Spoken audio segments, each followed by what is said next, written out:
The wallet was sitting right there on the bus seat. Black leather. Heavy. The kind that holds more than just cards. Maya Johnson picked it up because the man who left it looked tired. He had run out the back door at the last stop, phone pressed to his ear, shouting something about a hospital. He didn't see the wallet slide out of his coat pocket. Nobody else on the bus saw it either. Just Maya. She opened it to find a name. Just a name. That was all she wanted. Then she saw the money. $100 bills. Stacked tight. Folded once down the middle. She counted them with shaking fingers right there in her seat. 1,000. 2,000. 5,000. Her hands started to sweat. 8,000. 9,000. $10,000. Cash. In a stranger's wallet. On a city bus. On a Tuesday morning. Maya was 31 years old. Single mom. 2 kids. She worked the night shift cleaning offices downtown and the morning shift serving coffee at a diner on 8th Street. She had $43 in her checking account. Her rent was 9 days late. Her daughter Zuri needed new shoes because the old ones had a hole in the sole the size of a quarter. Her son Malik needed a winter coat because the one he had didn't zip anymore. Her grandmother Pearl, the woman who raised her, was sleeping on a hospital bed in Maya's living room because the nursing home cost $4,200 a month and Maya could not pay it. $10,000 would change everything. $10,000 would fix everything. $10,000 was sitting in her lap. Maya looked at the wallet. She looked out the bus window. She looked at the wallet again. Then she did something that nobody on that bus would have understood if they had been watching. She zipped the wallet shut. She put it in her purse. And she got off at the next stop to find the man who lost it. What Maya didn't know was this. The man who left that wallet on the bus was not just any man. And in 3 days, a black stretch limousine was going to pull up in front of her tiny apartment building, and a driver in a gray suit was going to step out, walk up 3 flights of stairs, knock on her door, and ask for a woman named Pearl Johnson. And what happened next would make her grandmother cry harder than she had cried in 40 years. But we are not there yet. Maya's day had started long before the bus. It always did. Her alarm went off at 4:30 in the morning. She did not press snooze. She never pressed snooze. There was no time. She slid out of bed quietly so she did not wake the kids. Zuri and Malik were asleep on the pull-out couch in the living room. They slept there every night because Pearl had the only bedroom now. Pearl needed it. Pearl had her hospital bed in there. Pearl had her medicine bottles lined up on the dresser like little soldiers. Pearl had her wheelchair next to the bed in case she needed the bathroom in the middle of the night. Pearl was 78 years old. She had a stroke 6 months ago.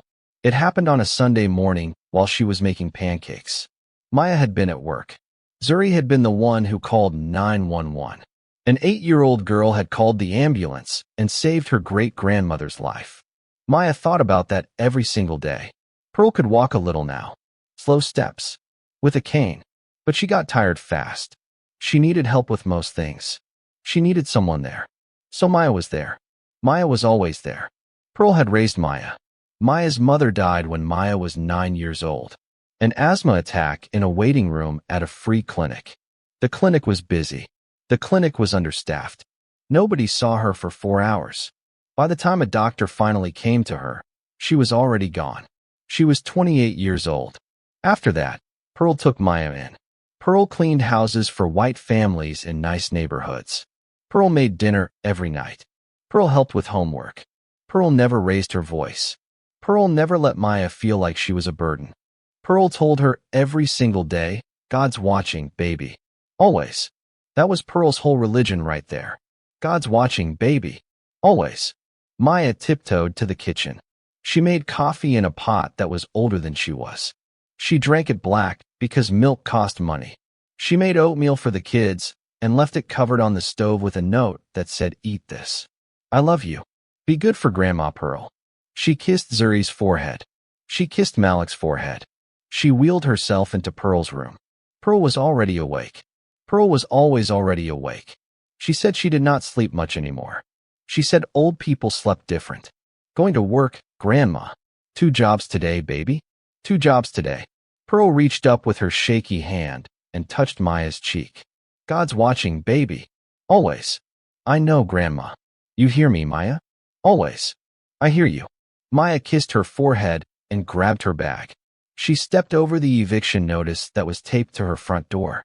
The third one this month. She did not look at it. She could not look at it anymore. She walked to the bus stop in the dark. It was cold. October cold.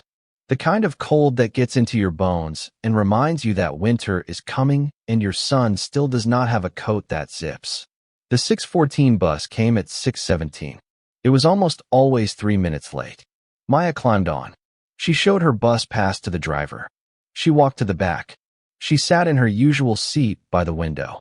She put her bag on her lap. She closed her eyes for a second because she could feel the tired all the way down in her feet. That was when she noticed the man. 2 rows up. Gray coat. Expensive shoes. Silver hair. He was on his phone.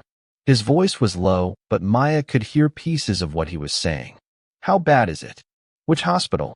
Is he conscious? I am coming. I am coming right now. He was not crying, but he sounded like he wanted to. His hand was shaking when he held the phone to his ear. Maya knew that shake. It was the shake of a person who had just gotten the worst phone call of their life and was trying to hold themselves together until they could get somewhere private to fall apart. The bus pulled up to the Maple Street stop. The man stood up fast. He almost dropped his phone. He hurried to the back door. He stepped off the bus. He started running down the sidewalk. Maya watched him go. She felt sorry for him. She did not know what was happening to him, but she could feel it from across the bus. That was when she saw the wallet. It had slid out of his coat pocket when he stood up. It was sitting on the empty seat. Black leather. Heavy. Just sitting there. Maya looked around the bus. Nobody else was looking at it. An old woman 2 seats away was asleep. A teenage boy across the aisle had headphones in and his eyes were closed. The driver was looking forward at traffic. Just Maya. Maya and the wallet. She got up and walked over and picked it up. She figured she would open it, find his name, and return it somehow. Maybe she could call the bus company. Maybe she could find him on the internet. Maybe she could just turn it in at the police station after her shift. She sat down with the wallet in her hands. She opened it. The first thing she saw was a driver's license. Walter Hendricks. An address she did not recognize. A face she had just watched run off the bus. The second thing she saw was the money. She did not believe it at first. Her brain did not let her believe it. She thought it was maybe play money, or maybe one big bill on top of a stack of singles. She pulled the bills out slowly. They were all real. They were all hundreds. She counted them. She counted them again. $10,000. Her hands started to sweat. Her heart was beating so hard she could feel it in her throat. She felt dizzy. She put her head down between her knees for a second because she thought she might pass out. $10,000. Her rent was $1,200 a month. She owed 2 months. That was $2,400. Pearl's nursing home, the good one, the one she could not afford anymore, was $4,200 a month. The medicine alone was $380 a month. Zuri needed shoes. Malik needed a coat. The electric bill. The phone bill. The kids needed school supplies. They needed real food. Maya could not remember the last time she had bought a piece of fruit just because she wanted it. $10,000 would not just help. It would save her life. It would save Pearl's life. It would save everything. And nobody was watching. Nobody had seen. Maya sat there with the wallet open in her lap. She looked at the money. She looked out the window. She looked at the money again. Then she saw the photograph. There was a photograph tucked behind the cards. A small black and white photograph. Old. The edges were soft from being touched a lot. It showed a young black woman holding a baby. The woman was smiling at the camera. The baby was looking up at the woman. Maya did not know why this photograph stopped her. She just felt something when she looked at it. Like the woman in the picture was looking back at her. Like the woman in the picture knew her. She zipped the wallet shut. She put it in her purse. She pulled the cord for the next stop. The bus pulled over. Maya climbed off. She stood on the sidewalk in the cold. The bus pulled away. The voice started talking right away. Nobody saw you. Nobody knows. Walk away. He has so much money he probably doesn't even count it. He has insurance. He has lawyers. He has a house. He has everything. You have nothing. You have 43 in your account. You have a grandmother dying in your living room. Take the money. Pay the rent. Buy the shoes. Buy the coat. Save your family. Nobody will ever know. The voice was loud. The voice was right. Then the other voice came. Pearl's voice. Soft. Just 3 words. God's watching, baby. Maya stood on the sidewalk for a long time. She did not know how long. Long enough that her ears got cold. Long enough that the next bus came and went. Then she started walking. She walked to the diner. She was 40 minutes early for her shift. She sat at the counter. Her boss, Rosie, poured her a coffee without asking. Rosie was good like that. Rosie was 64 years old and had owned the diner for 30 years, and Rosie did not ask questions when one of her girls walked in looking shook. Maya pulled the wallet out of her purse. She set it on the counter. She made her decision right there. She was going to find Walter Hendricks. She was going to give him back every single dollar. And she was not going to tell anybody. Not Rosie. Not the kids. Not Pearl. Nobody. She was going to do this because it was right. Because her grandmother said God was watching. Because the woman in the photograph was looking at her. She was going to do this because she had to. She did not know it yet, but the next 3 days were going to be the hardest 3 days of her life. She worked the diner shift. She poured coffee. She brought pancakes. She smiled at customers who did not smile back. She wiped down tables. She thought about the wallet in her purse the whole time. She felt it like it was burning a hole through the bag. Her shift ended at 2 p.m. She had 2 hours before she had to pick up the kids from school. She knew what she had to do. She took the address from the driver's license. Walter Hendricks, 4218 Bridgewater Lane. She had never been to Bridgewater Lane. She had to ask the bus driver which route to take. He told her she needed 2 buses. She would have to transfer downtown. The whole ride was almost an hour. She rode through neighborhoods she had only seen from the outside. The houses got bigger. The yards got greener. The fences got taller. The trees that lined the streets were the kind of old trees that had been there for 100 years. Nobody on these streets was waiting at a bus stop. Everyone on these streets had a car. She got off at her stop. She walked 4 blocks to Bridgewater Lane. She found number 4218. It was a brick house with white shutters. 2 stories. A garden in front with rose bushes that were trimmed perfect. A long driveway. A big tree in the front yard with a wooden swing hanging from one of the branches. Maya walked up the path. Her shoes were old. Her coat was old. She felt every single inch of how she looked walking up that path. She rang the doorbell. She waited. Nobody answered. She rang again. She waited longer this time. Still nobody. She was about to leave when she heard a voice from the next yard over. "Honey, can I help you?" It was an older white woman. Maybe 70. She was holding a watering can. She was watering a plant by her mailbox. She was looking at Maya the way people look at things that do not belong where they are.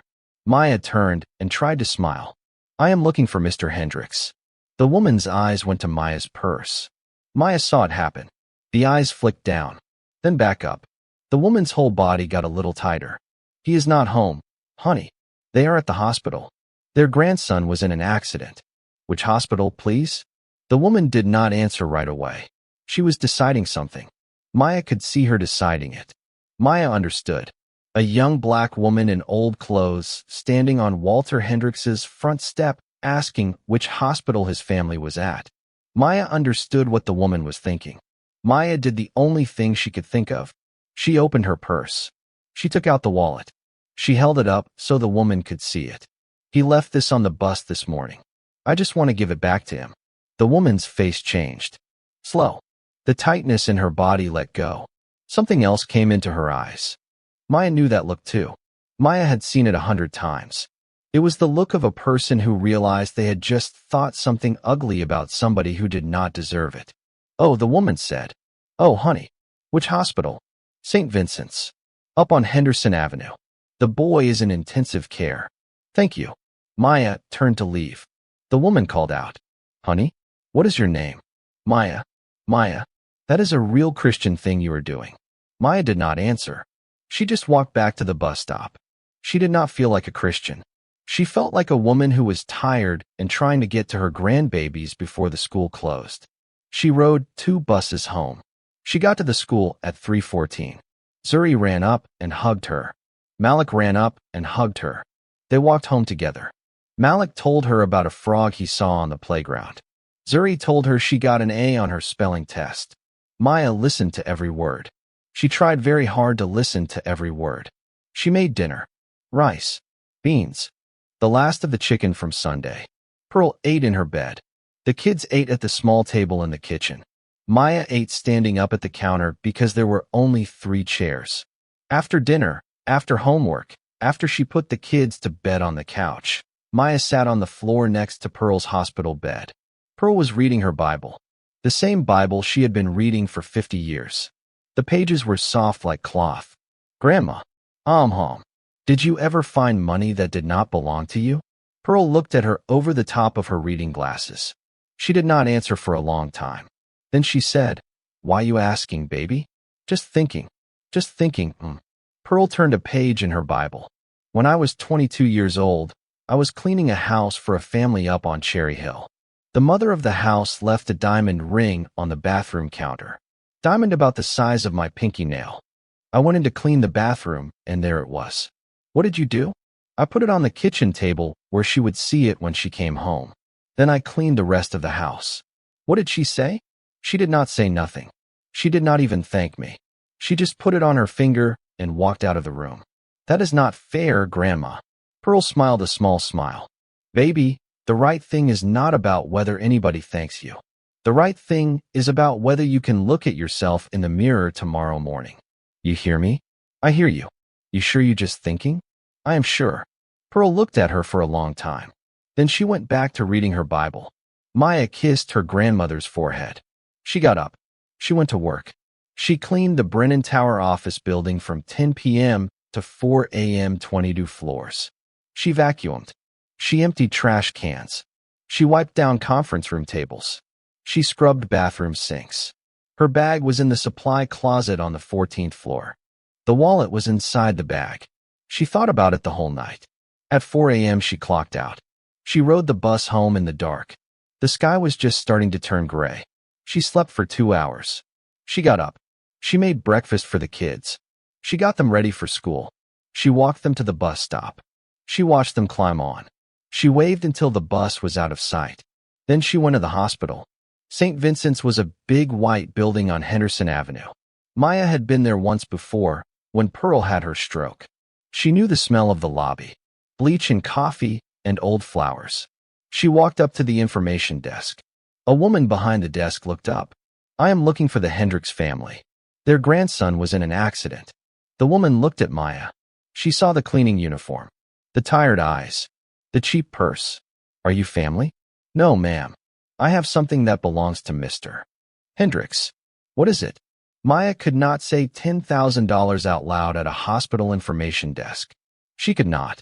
She just shook her head. I am sorry. I cannot give out patient information unless you're a family. Maya sat in the lobby for 2 hours. She watched every person who walked in. She watched every person who walked out. She did not see Walter Hendricks. She had to leave to get to her diner shift. That night, she went back to Walter's house. She knocked. Nobody answered. She knocked again. She waited. She pulled a piece of paper from her purse. The receipt from the gas station where she had bought a coffee yesterday morning. She turned it over and wrote on the back. Her hand was shaking. Mr. Hendricks, you left your wallet on the 6:14 bus on Tuesday morning. I have it safe. Nothing is missing. Please call me when you can. She wrote her phone number. She signed it, Maya J. She slid it under the door. She walked back to the bus. That night was the longest night of her life. She worked her shift. She cleaned the bathrooms on the 22nd floor. The executive bathrooms. Marble counters. Gold faucets. Mirrors that ran from the ceiling to the floor. She stood in front of one of those mirrors at 2 a.m. and looked at herself. The voice came back. It was louder this time. Meaner. He is not even going to call. He has not even noticed it is gone. He is rich. He does not need it. You need it. Your grandmother needs it. Your kids need it. You are being a fool. You are being a fool because some old woman told you 50 years ago that God is watching. God is not watching, Maya. Nobody is watching. Nobody has ever been watching. Take the money. Save your family. Maya stood in front of that mirror for a long time. She looked at her own face. She looked at her own eyes. She thought about her mother. She thought about her mother sitting in that waiting room for 4 hours. She thought about her mother getting weaker and weaker while people walked past. She thought about how nobody saw her mother because her mother was just another tired black woman in a clinic that did not care. She thought about what kind of mother she wanted to be. She thought about what kind of woman she wanted Zuri to remember when Zuri was 31 years old herself. She finished her shift. The wallet was still in her bag. She walked home in the cold morning. The sun was coming up. She got to her building. She climbed the 3 flights of stairs. She got to her door. There was a new notice on the door. White paper. Black letters. Final notice. Pay by Friday at 5 p.m. or be removed. Maya stood in the hallway holding the notice. She was shaking. She was shaking so hard she could hear her own keys jingling in her pocket. She was not shaking from the cold. She was shaking from everything. She heard Pearl's voice from inside the apartment. "Baby? That you?" "It's me, Grandma. Come in here. Let me see you." Maya wiped her face. She unlocked the door. She walked in. Pearl was sitting up in her bed. She had her glasses on. She had her Bible open. She looked at Maya. She looked at the paper in Maya's hand. "Come sit by me." Maya sat on the edge of the bed. "How bad is it?" Maya could not answer. "Baby, how bad is it?" And then Maya broke. She just broke. She put her face in her hands, and she cried. She cried like she had not cried since she was 9 years old at her mother's funeral. She cried for everything. The rent, the shoes, the coat, the eviction, the nursing home she could not pay for, the medicine, the bus, the wallet, the voice in her head, all of it. Pearl did not say anything for a long time. She just put her shaky old hand on Maya's back. She just rubbed slow circles, like she used to do when Maya was a little girl.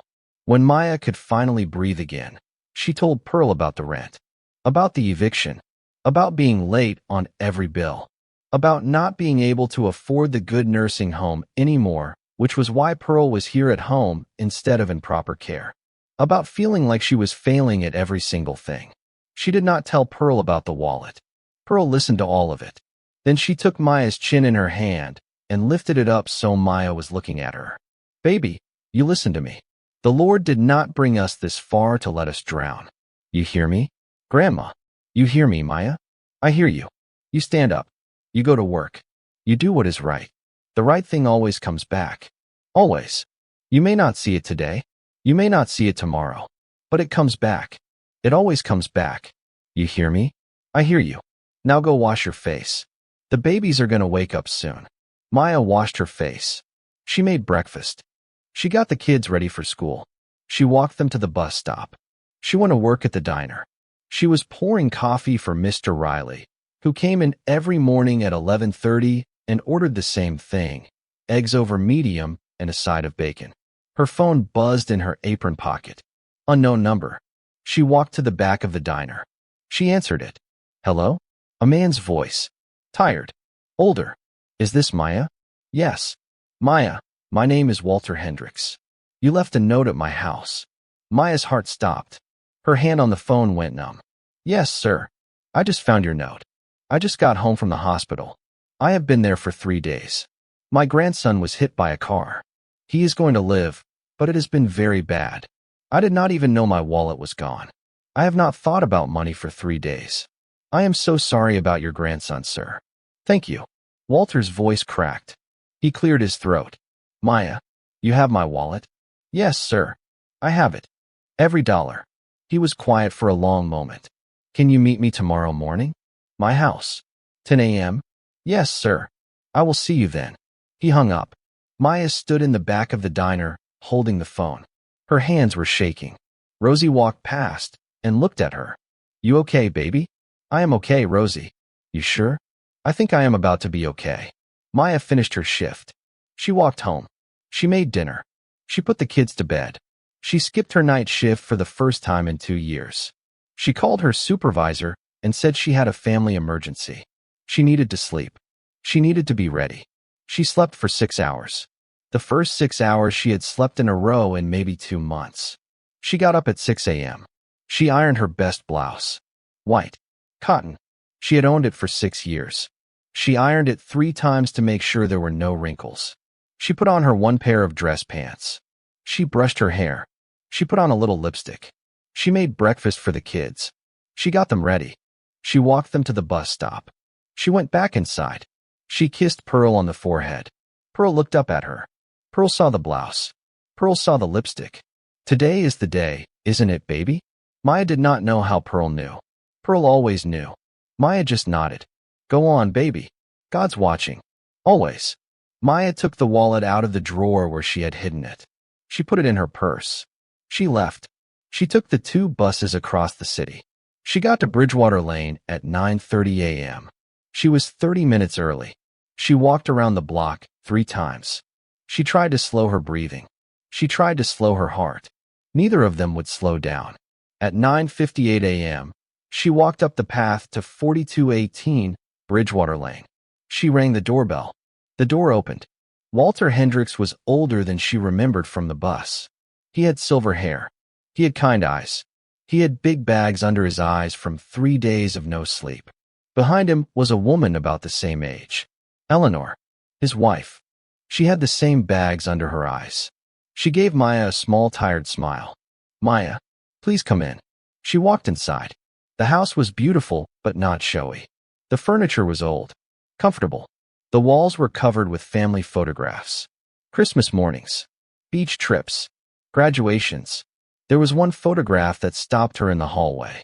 A big framed photograph. Black and white. A young black woman holding a baby. The same picture from the wallet, but bigger. Maya stopped walking. She just stood there looking at it. Walter saw her looking. He did not say anything. He just waited. Eleanor came in from the kitchen with tea. She set it on the coffee table. They all sat down. Maya sat across from Walter and Eleanor on a soft green couch. Maya picked up the tea. Her hands were shaking too much to hold the cup. She set it back down. She reached into her purse. She took out the wallet. She put it on the coffee table between them. I counted it. 10,000. It is all there. Walter did not pick up the wallet. He looked at it. Then he looked at Maya. Maya, can I ask you one question? Yes, sir. Why did you bring it back? Maya did not have a prepared answer. She had been thinking about this question for 3 days. But she did not have an answer that was made of pretty words. She just told him the truth. She told him about Pearl. About Pearl having a stroke 6 months ago. About Pearl needing the nursing home she could not afford. She told him about the rent being late. About the eviction notice. About Zuri's shoes. About Malik's coat that did not zip. She told him about her mother dying in a clinic when she was 9. About Pearl raising her. About Pearl telling her every single day for 22 years, God's watching, baby. Always. She told him about counting the money on the bus. About the voice in her head telling her to keep it. About standing in front of the bathroom mirror at the Brennan Tower at 2 a.m. and looking at herself. She told him, I needed this money, Mr. Hendricks. I needed it more than you can know. My family needs it. But my grandmother raised me to believe that you cannot build a life on something that does not belong to you. You cannot build anything good on something you stole. So I brought it back. Because that is who she taught me to be. And because the woman she taught me to be was the only thing I had left that nobody could take from me. She stopped talking. The room was quiet. Walter sat very still. He did not move for a long time. Then he reached forward and picked up the wallet. He did not open the money part. He opened the part with the cards. He took out the small black and white photograph. He held it up. Maya, this is my mother. And this is me. I was 8 months old. Maya looked at the photograph. My mother was a single black woman in 1957. My father left her when I was 3 months old. He just walked out. Never came back. Never sent $1.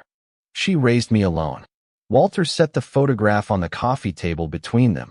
She cleaned houses in this exact neighborhood. 3 families. 3 days a week each. 9 days of cleaning a week. She would catch the bus at 5 in the morning and not get home until 8 at night. She did this for years. She did this so I could eat. Eleanor reached over and put her hand on Walter's hand. One day, when I was 4 years old, she was riding the bus home and a man left a wallet on the seat next to her. She picked it up to find his name. She opened it. There was 200 inside. Walter's voice cracked. He took a breath.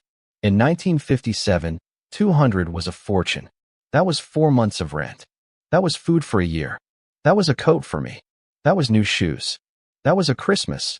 That was everything she did not have. He looked at Maya. She got off at the next stop. She walked to the police station. She turned the wallet in. The police found the man. He was a banker. He was so moved by what she had done that he came to our apartment to thank her. He met me. He met my mother. He saw the way we were living. Walter paused. His eyes were wet. The next week, he offered her a job. A real job. In his office. Doing filing. The first job his bank ever gave to a black woman. She worked there for 35 years. She put me through college on that salary. She put me through business school. I started my company because she made it possible for me to start my company. Walter pointed at the photograph. Every dollar I have. Every dollar in that wallet. Every dollar in this house. Every dollar in my company. All of it exists because a man in 1957 was given his wallet back by a woman who had every reason in the world to keep it. He looked at Maya. He looked at her for a long time. Do you understand what you have done, Maya? Do you understand whose story you just walked into? Maya could not speak. Tears were running down her face. She did not even know when they had started. Walter did not pick up the money in the wallet. He left it where it was. Maya, I am the founder of Hendricks Logistics. We are a regional shipping company. 800 employees. I am 67 years old.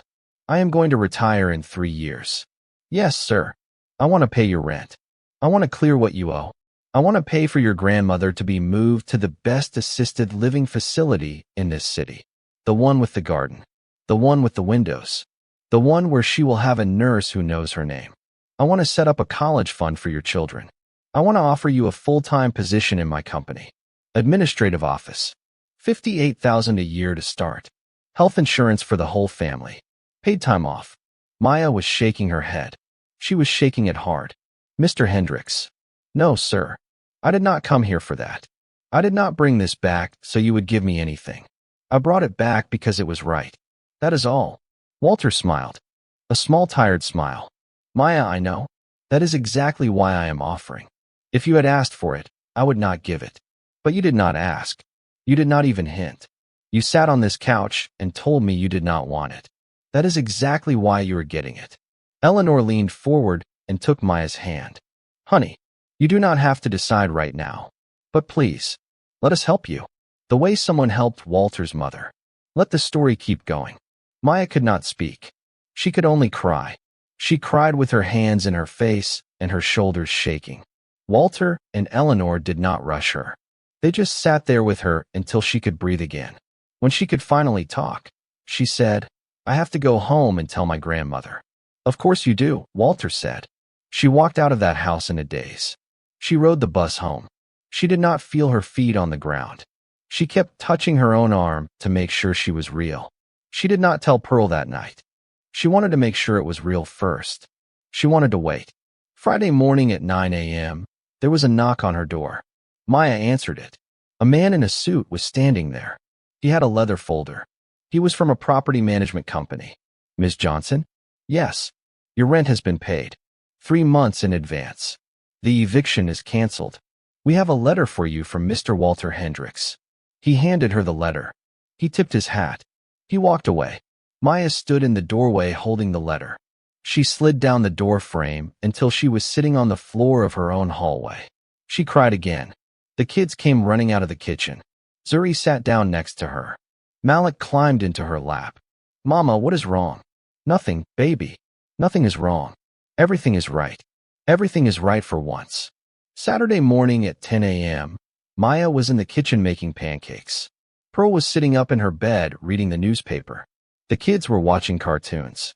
A car horn honked outside. Loud and long. Zuri ran to the window.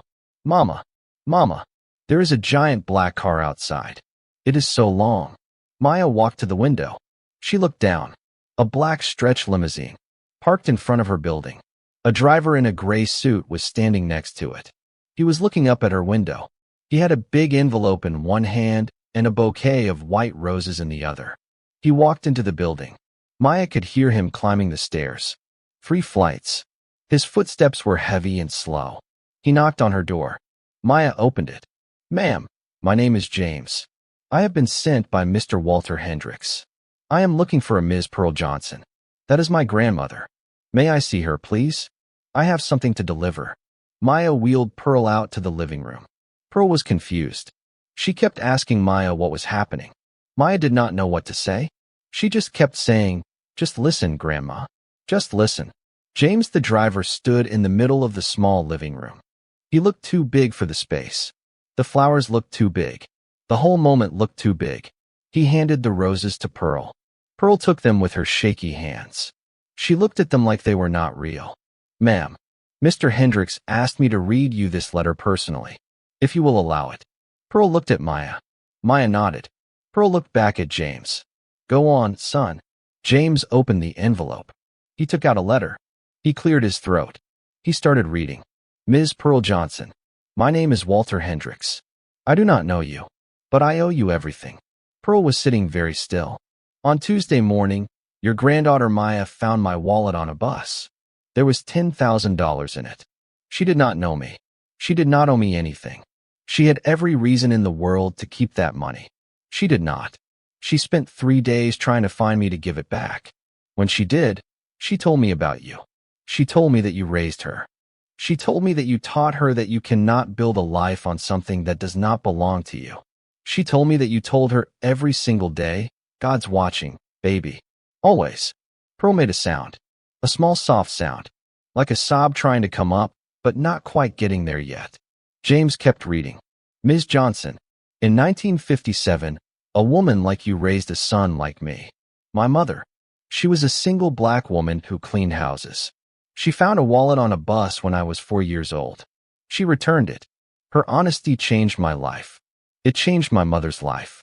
It is the only reason I have anything that I have today." James took a breath. "I did not believe my mother's stories for many years. I thought the world had changed. I thought nobody was raising children like that anymore. I thought women like my mother were the last of their kind. Then your granddaughter handed me my wallet on a Thursday morning, and I believed my mother again. Ms. Johnson, you did not just raise a good woman. You kept a whole way of being alive in this world. You kept my mother's faith alive. And I am writing this letter to thank you." Pearl was crying now. Real crying. The kind that comes up from deep down. The kind that has been waiting 40 years to come out. James kept reading. "In honor of what you have done, I have arranged the following. Ms. Pearl Johnson will be moved to Riverside Gardens, the finest assisted living facility in this city, effective immediately. All costs covered for the rest of her natural life. There will be a private room, a garden view, round-the-clock nursing. A college fund of $40,000 has been set up for each of Maya's children, Zuri and Malik. Maya has been offered, and we hope she will accept, a permanent position with Hendricks Logistics with a starting salary of $58,000 a year and full benefits." Pearl was holding the roses against her chest. Her whole body was shaking with the crying. "Ms. Johnson, my mother passed away in 1998. I never got to thank her enough. I never got to tell her how much she did for me. So I am telling you, thank you. Thank you for the woman you raised. Thank you for the world you helped make." The right thing came back. It came back to your granddaughter. It came back to my family. It came back to all of us. Yours sincerely, Walter Hendricks. James folded the letter. He placed it gently on Pearl's lap on top of the roses. The room was completely silent except for Pearl crying. Pearl was not crying small tears. She was crying the big shaking sobs of an old woman who had spent her whole life believing in something that the world kept trying to tell her was foolish. She was crying for her own mother, who had also cleaned houses for white families. She was crying for Maya's mother, who had died in a waiting room while people walked past. She was crying for every quiet right thing she had ever done that nobody had thanked her for. She was crying because for the first time in maybe 40 years, the world had stood up and said, "We see you. We see what you did. We see what you built. We see what it cost you. And we are saying thank you." Maya knelt down next to her grandmother's wheelchair. She put her head on Pearl's shoulder. Pearl held her with one hand and held the roses with the other. James the driver took off his cap. He held it against his chest. He had tears running down his face too. He did not say anything. He just stood there in his gray suit in that small living room and let the moment be what it was. After a long time, when Pearl could breathe again, James spoke. "Ms. Johnson, Mr. Hendricks would like to invite you and your family to lunch at his home today. The limousine is yours for the day. Mrs. Hendricks is preparing the meal. If you are willing." Pearl looked at Maya. Pearl's eyes were red. Pearl's face was wet. Pearl was smiling. "Baby, I have not been in a car like that in my whole life." "Then we are going, Grandma. We are going." Maya helped Pearl into her best dress. She helped her into her good shoes. She got the kids dressed up. Zuri put on her one church dress. Malik put on a shirt with a collar. James helped Pearl down the 3 flights of stairs slow and careful, one step at a time. He helped her into the back of the limo. The kids climbed in after her. Their eyes were huge. Malik kept touching the leather seats and giggling. Zuri kept pressing the button to roll the window up and down. The limo pulled away from the curb. Pearl looked out the window as her neighborhood went by. She was holding Walter's letter against her chest like it was a Bible. They had lunch at the Hendricks house. Walter and Eleanor met them at the door. Walter's grandson was there. He was 16 years old. He was on crutches. He had a cast on his leg. But he was alive. He was alive and laughing. Eleanor had made a big meal. Roast chicken, mashed potatoes, green beans, cornbread that she said her mother-in-law had taught her how to make. Walter said grace before they ate. He thanked God for the meal. He thanked God for his grandson. He thanked God for Maya. After lunch, Walter and Pearl sat in the living room together. Walter told Pearl about his mother. Pearl told Walter about her own mother, who had also cleaned houses, who had also taught her to bring back what did not belong to her. They were 2 old people who had grown up in the same world, on different sides of the same tracks, and they had so much to say to each other. Maya watched them from across the room. She watched her grandmother laugh. A real laugh. From her belly. The first one Maya had heard in maybe a year. Maybe more. That was when Maya knew. Everything was going to be okay. Not perfect. Not easy. But okay. 6 months later, Maya was working at Hendricks Logistics. She wore a name tag. She had her own desk. She had health insurance for the first time in her life. She took the kids to the dentist for the first time in 3 years. Zuri got new shoes. Malik got a winter coat that zipped all the way up. Pearl was at Riverside Gardens. She had a private room with a big window. She had a small garden right outside her window where she could watch the birds. The nurses knew her name. The nurses brought her tea in the morning. Pearl read her Bible every day. She told the nurses about her granddaughter every chance she got. Maya still rode the bus to work some mornings. The 614. She still sat in the back. She still looked at empty seats. She still felt the weight of what one quiet morning had given her. She still heard Pearl's voice in her head. "God's watching, baby. Always." Now, the story you just heard, it is fiction. Maya Johnson is not a real person. Walter Hendricks is not a real person. The bus, the wallet, the limo, the letter, none of it really happened. But the feelings are real. The single mothers working 2 jobs while raising children and grandparents are real. The eviction notices are real. The grandmothers sleeping in living rooms because nursing homes cost too much are real.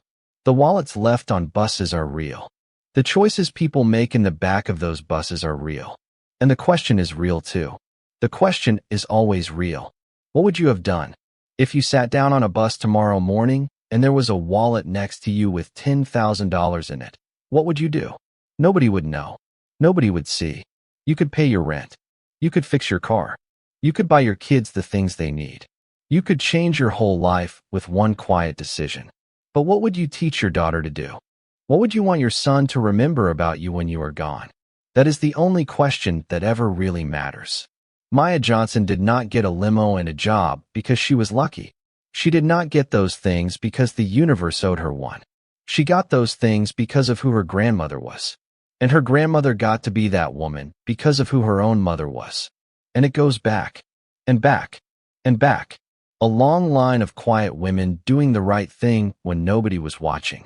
A long line of women who believed God was watching even when the world told them God was not.